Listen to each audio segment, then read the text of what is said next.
मग तुम्ही भेटला कुठे? मी त्यांना भेटायला घाटकोपरला गेलो. घाटकोपरला गेलं. मग काय केलं? त्याच्यानंतर आम्ही वार्ता केलं. हां. सर्व त्यांचं डिटेल्स, माझं डिटेल्स. पहिल्यांदा आम्ही भेटलो. अच्छा. 24 एप्रिलला, 24 एप्रिलला.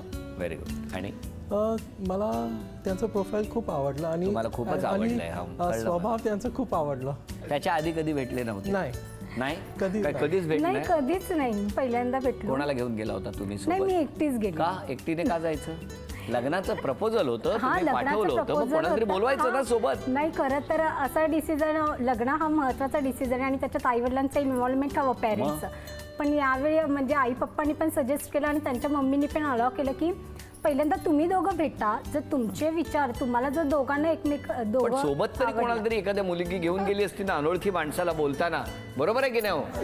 मग एक आम्ही पहिला अनोळखी माणसाला भेटायला एका पुरुषाला जर मुलगी घरातली जाणार आहे तर बरोबर सोबत कोणीतरी जाईल.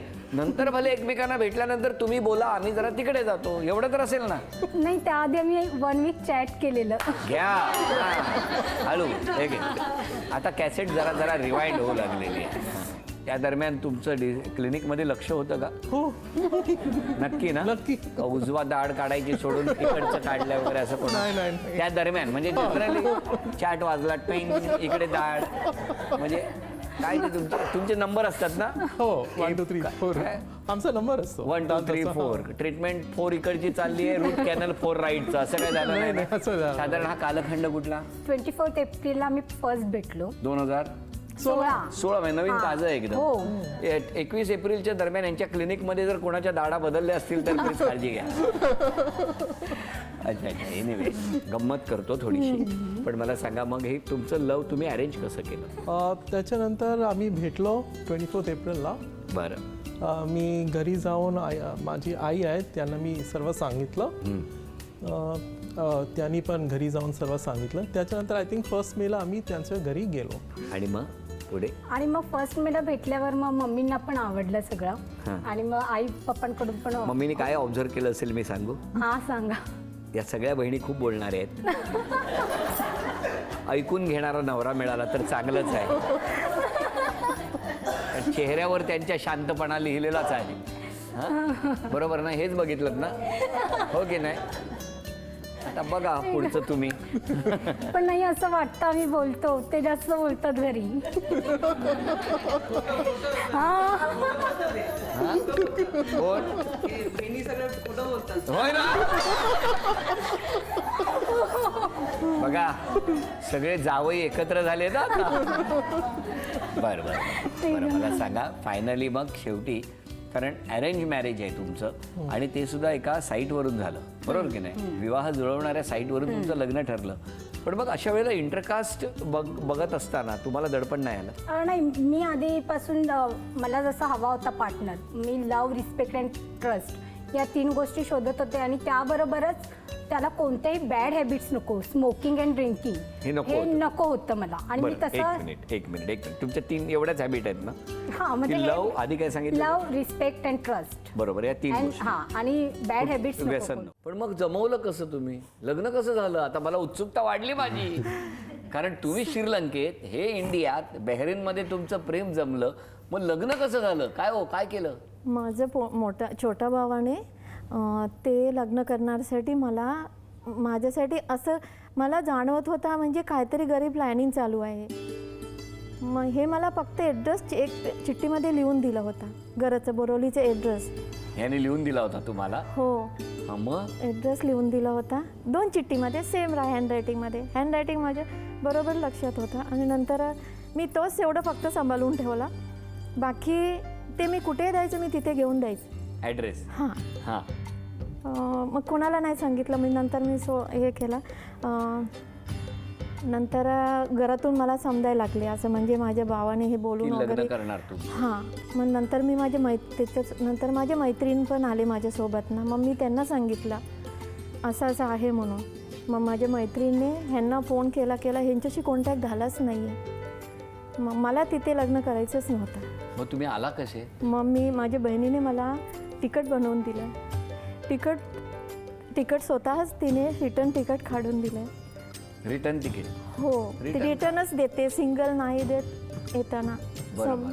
मग मम्मी मला आवडेल तसं मी तिथे पंजाबी ड्रेस सिलाई करून घेतला. माझी मैत्रीण आहे पण त्यांच्या तुम्हाला मम्मी माहिती stitch होतं करते. ह्या तिकडनं येत आहेत? नाही तुम्हाला माहीतच नव्हतं? अजिबात नाही, त्यांना सगळं बोलायचं कंपनीतलं, ही असं असं घरातलं आहे, ती असं साधासुद्धा घरातलं नाही आहे, बापरे. ती येणार नाही आहे, ती गेल्यानंतर परत येणार नाही. नाही ह्यांना सांगितलं होतं. पण तुम्ही तिकडनं आलात मग? हो, कुठे आले?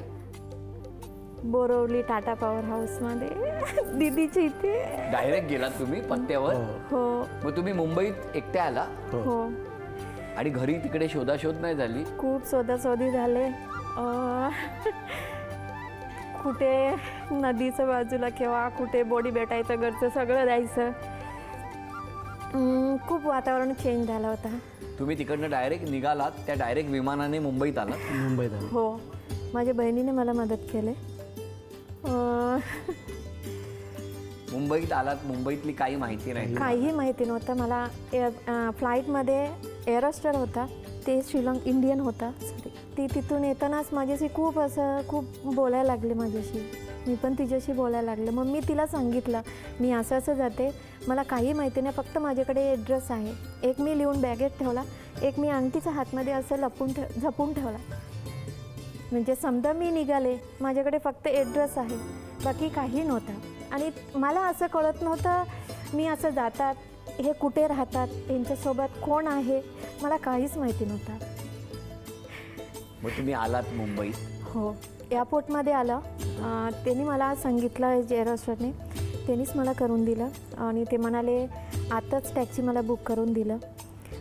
तिने मला सांगितलं तुम्ही तिथे जायचं, तुम्हाला ते भेटायचं आहे, त्या व्यक्ती समोर आला तरच टॅक्सीमधून उतरायचं, नाहीतरी टॅक्सीमधून उतरायचं नाही. आणि टॅक्सी ड्रायव्हरला मी एक चिठ्ठी दिलं पत्त्याचं. मग ते आले, घेऊन आले. येता मला खूप असं म्हणजे श्रीलंकेचं वेगळंच आहे असं. म्हणजे असं इकडे श्रीलंका वेगळी आहे, तिकडे सगळं पाणी, छोटे रस्ते, मोठं तिकडे बंगलं एकदम असतात. तुम्ही शहरात आलात. बापरे, काय टेन्शन असेल हो. 24 वर्षापूर्वी ना. आणि मग घरी गेलात तुम्ही? नाही, मी तुम्ही होते उतरला तेव्हा नाही. घरी? नाही, मी जस्ट कॅरम खेळून आलो होतो आणि टॅक्सी ड्रायव्हर आला, मला म्हणाला की सर हा ॲड्रेस. मी बघितलं हँडरायटिंग माझी आहे. म्हटलं कुठून आलात तुम्ही? तर एअरपोर्ट. मग मी धावत खाली आलो. तुमच्या लक्षात आलं? ॲड्रेस त्यांच्या लक्षात. पण तुम्ही निघताना ह्यांना कळवलं नव्हतं मी येणार? तेव्हा खूप तशी फोन facility केला नव्हती. सर, तसं त्यांच्याशी बोलणं नाही झालं माझं. खरंच माझे बोलणं नाही झालं. मी मग तुम्ही इथे तेवढं आलात? हो, मी एवढं त्यांचा ॲड्रेस होता, मी त्याच्यावरच फक्त पण मग घरच्यांची काय प्रतिक्रिया? खूप. मी सगळ्यात लहान आहे घरातलं, सगळ्यात लाडकी. 21 वर्षाच्या नंतर मी गेली आईला बघायला, 21 वर्षाने. आता जाऊन आले तुम्ही? हो, आम्ही तिघं आणि दुसऱ्या दिराचा मुलगा मयूर. पण मग तुम्ही इथे आल्यानंतर श्रीलंकेला कळवलं की तुम्ही इंडियात आहात? हो, मी खूप दिवसाच्या नंतर कळवलं सर. तोपर्यंत मला खूप भीती होता, माझा भाऊ खूप स्ट्रिक्ट होता. पण मग कळवलं कसं?